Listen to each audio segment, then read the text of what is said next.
Hey guys, welcome to the Liberal Hive Mind, a channel solely focused on exposing the abundant hypocrisy of the left. You know, when dealing with these leftoids, I always end up saying the exact same thing. Don't throw rocks if you live in a glass house. These Democrats have developed this image for themselves as being almighty and virtuous. They're the good guys, and Republicans, oh well, they're just awful. They're just terrible. Well, if you're going to hold that stance, if you're going to declare that to be the dynamic, well then you better have an impeccable, and I mean impeccable, record. You better present evidence as to why said Republican that you're targeting, or Republicans as a whole, are these awful, terrible people, and why you are almighty and virtuous. Well, what seems to happen every single time is those that are pointing fingers from the Democrat side, claiming the other side to be so terrible, well, the ones who are the most vocal about it tend to have, let's just say, the most skeletons in their closets. Eric Swalwell immediately comes to mind. We've dubbed it the Ellen DeGeneres effect, but someone who is quickly climbing the ranks as being one of the most deplorable, hypocritical Democrats is California Representative Katie Porter. I got a clip that I want to show you from the Stephen Colbert Show, where she goes on the offensive attacking Marjorie Taylor Greene as a terrible human being, and then I want to delve into some reports, some leaked text messages, some actual evidence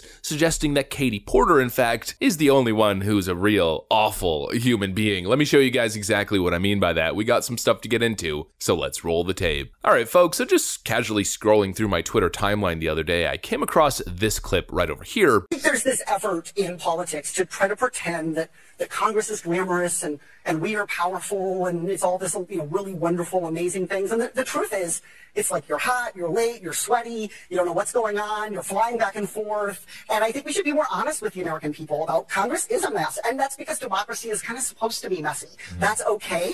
But what's not okay is lying to the American people about it and pretending that it's all easy and it's all cut and dried. Because the truth is, it's hard. It is hard to go to work every day with Marjorie Taylor Greene as a colleague.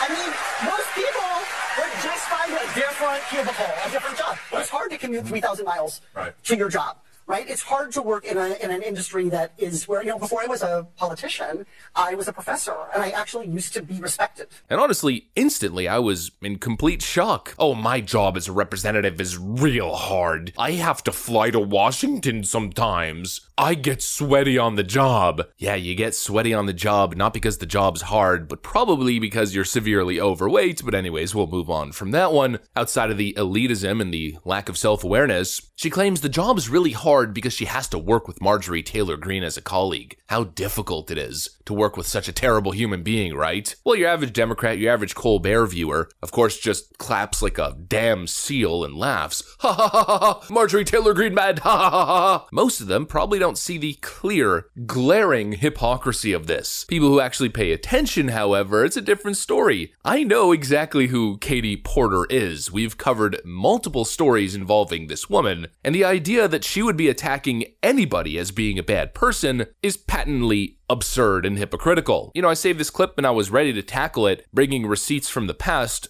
Trust me, we got them and we'll go into them later, but then a new report dropped just 2 days ago on the 12th of April. So we have even more evidence, even more receipts now. You effing slob. Leaked divorce documents allegedly reveal radical California Democrat Katie Porter's horrifying abuse of her ex-husband, including dumping boiling potatoes on his head. You heard that right. Oh, how terrible it must be to have to go to work with Marjorie Taylor Greene. I disagree with her opinions as a human being. Oh, how difficult. No, it's probably the most difficult job on the planet, being Democrat Representative Katie Porter's husband or working in her office. California Democrat Katie Porter has long used her tale of overcoming domestic abuse from her ex-husband to win over voters. This has also helped make her a media darling as well. Porter was no doubt hoping that she could continue riding this fawning treatment to higher office. As Gateway pundit readers know, Porter announced in January that she was running for Dianne Feinstein's Senate seat. But now it appears that she was the actual abuser in the relationship, which ended in 2013. The Daily Mail obtained explosive divorce court documents alleging that Porter verbally and physically abused her ex-husband, Matthew Hoffman,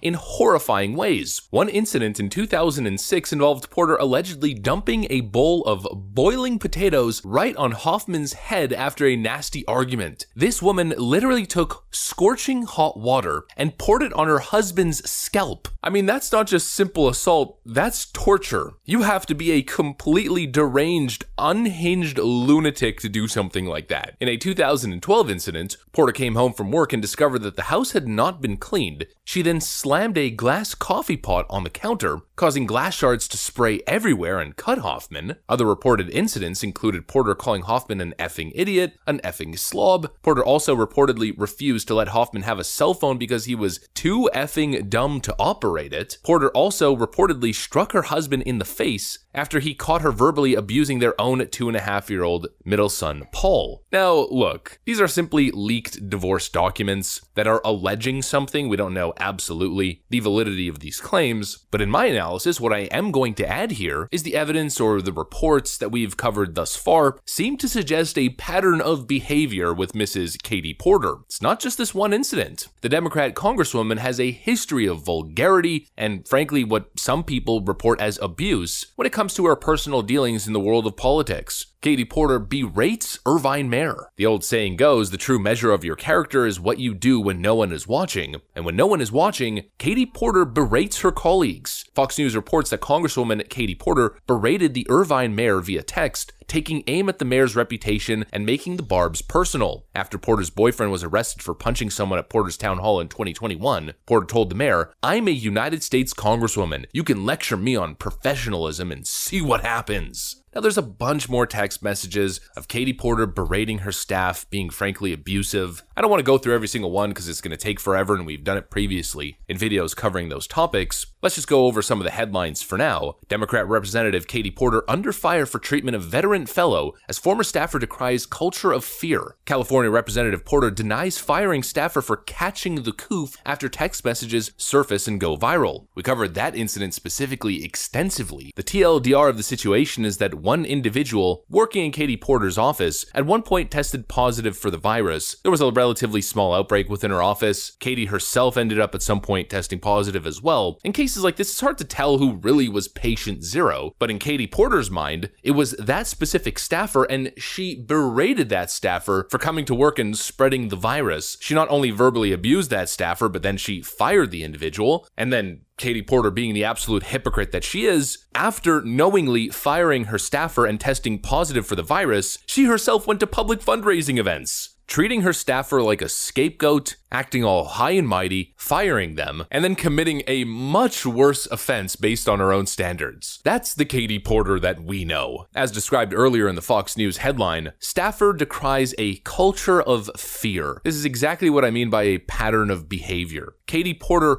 rules by authority and fear, intimidation, verbal abuse, and apparently physical abuse with her husband, and it seems to be a trend across all elements of her life, all of her interactions with people, whether it's people in her own office, dealing with mayors that she supposedly helped get elected, even with American Hero as a veteran, working for a Wounded Warrior program. For a lot of these instances, it's not deniable. We have the text messages, we have testimony from multiple individuals who are all pointing the finger at Katie Porter, and so it leads you to believe that most likely the divorce documents is merely more evidence to add on to the horrifying, just straight up awful behavior of this Democrat representative. But oh, it must be so difficult to go to work with Marjorie Taylor Greene. Give me a frickin' break. Again, the only thing that I see that's difficult is being even remotely or slightly associated with Democrat Representative Katie Porter in any professional or personal capacity. And now this Democrat sociopath is trying to run for higher office, putting her target on Dianne Feinstein's Senate seat. Knowing her recklessly ambitious nature, what she's willing to do to put herself in a position of power, it's not surprising at all, but given her history, given her reputation, I can't wait to see her campaign fall apart faster than you can imagine. That's what I got for you guys. Hopefully you enjoyed this video. If you did, make sure to leave a like and possibly subscribe to the channel.